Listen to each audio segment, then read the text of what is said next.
Guys, ganito po pagka titingin tayo ng capacitor.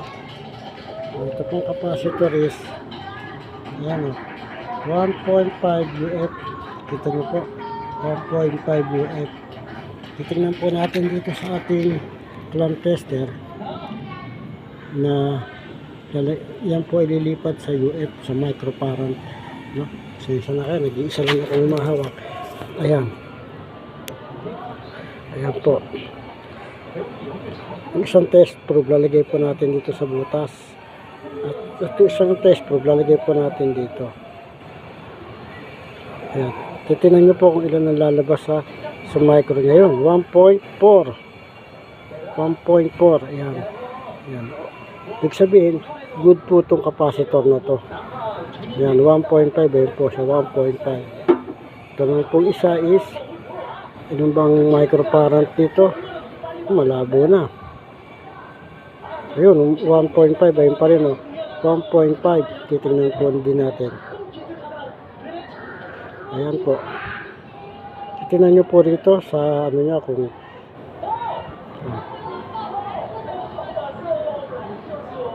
ayun, 1.5 pa rin po. Nasa UF pa rin po siya, nasa UF. Teka lang po ha. Para po maano natin, makita natin mabuti. Lalagay po natin to yan. Ayan.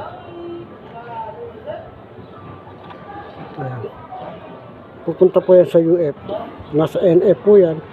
Mamaya po, ayan, nasa UF na 1.5. 14 microfarad.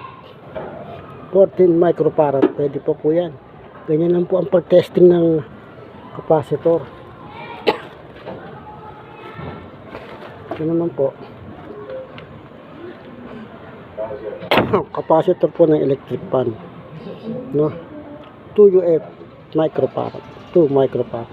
Lalagay po natin itong isa dito. Itong isa dito. Ayan. Lalabas po dyan is 1.8. Ibig sabihin, pasok pa rin to. Pasok pa rin to. Kasi 1.8 lang eh. Ganyan lang po mga katropa. Para po tayo yung matutunan. Basta hanapin nyo lang po yung ganitong tester. Kasi mababasa na. Okay. Salamat po. God bless. Sana may natutunan po kayo. Salamat po.